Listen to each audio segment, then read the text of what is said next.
Welcome to Rom Wills Money Matters. The economy is based on the people.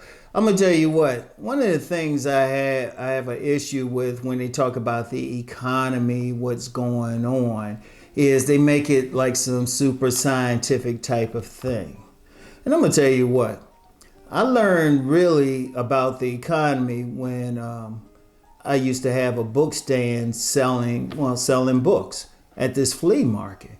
I learned about the economy there because I had to figure out who was going to buy my stuff. See, the economy is based on how people interact, what they value, what they're going to buy, what the people are going to buy.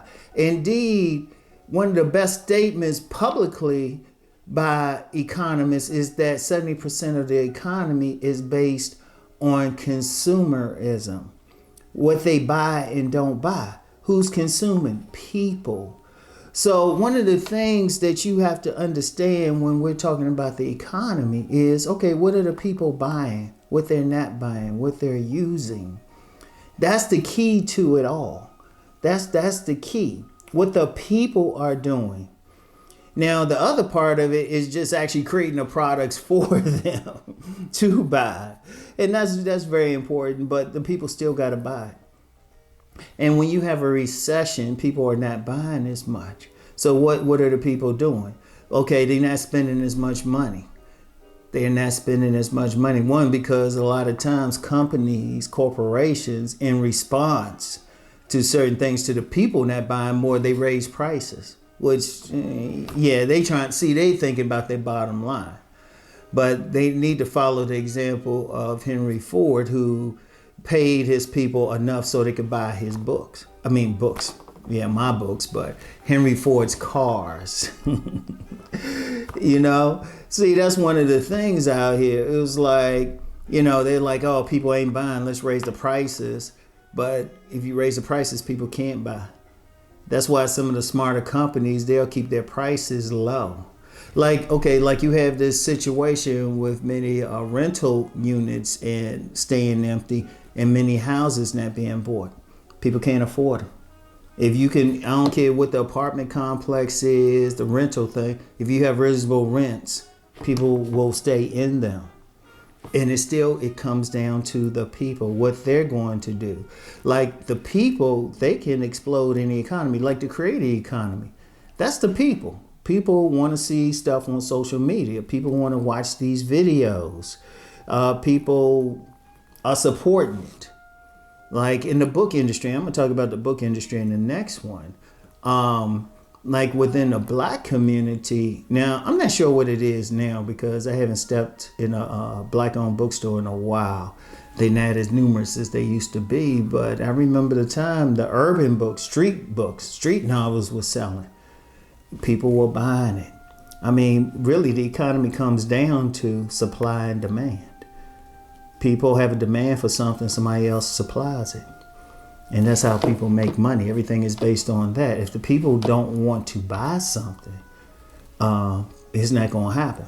I mean, it changes it. I mean, if you think about just, if you look at the history of colonialism, people wanted something. They had a desire for something that was in a certain area. Now, they use religion, politics, war, and everything to get control, but it still came down to somebody had a demand for it. And I'll use a fucked up example. It's fucked up, but like people talk about child trafficking and everything. There's a demand for it, unfortunately. If you want to stop it, deal with the people who are purchasing these victims. You could stop it right away. So that's the thing. And yes, I'm going to use that example because we have to understand when we complain about stuff. Like, here's another example, drugs. People are using the drugs. People keep complaining about drug use and, oh, it's so bad. When they'll go after the drug dealers, okay. But you can stop a lot. And I said this in the past. You stop a lot, you go after the drug users. You starve them. The drug dealers go out of business overnight. And so those are two negative examples. Think about all the other stuff. Like like high-end restaurants. If people didn't eat at these places, they might have some great food, but if people didn't want to pay those prices in order to feel good, and I'm gonna get into the feel good thing in a second, those things would go out of business. They would go out of business, or they would have to bring their prices down. That's why even now, if you notice some of like dollar stores, there's been an increase in the number of stores that sell stuff. You know, we call them dollar stores, but you know, some of them be sneaking up, charging a little bit extra. But they in business because, well, the stuff's affordable. People can still afford to buy stuff for $1. There used to be a dollar store, still is, where I used to live, near there. And, you know, I had a detractor who was one of the few people who doxed me. You know, he doxed my address and everything and said, yeah, it can't be a good area because it has a dollar store. Well, no, it's a decent area, six figures area. It was like all the people with money, they would pull up to that dollar store in Porsches, in Porsches and Infinities and BMWs and Mercedes. And the main thing that sold there was toilet tissue. But they sold like crazy. They sold like crazy. They made it reasonable. But say if they went up in price, say the thing had normal prices, well, those cars would be at other places. See, that's the thing. If we're talking about money spent and stuff, it depends on what the people. And now I said I was going to get into why they spending it. Well, people spending not just for need, but they feel good.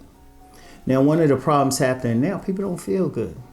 You know, people worried about the jobs, if they even going to be there to even get money. So they're like, oh, we don't feel good.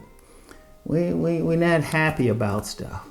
Like, I'm going to tell you what, and I learned this during the Reagan presidency. One of the greatest things about Ronald Reagan, regardless of how you felt about him, he was always chipper. And I actually learned this in a professional capacity, working for the government. He was no matter what was happening. Hey, well, there you go again. I can't even do an imitation like I used to. But he would always keep people chipper, keep them feeling good. When you keep them feeling good, they spend money. One of the issues we have now with the political situation, people don't feel good.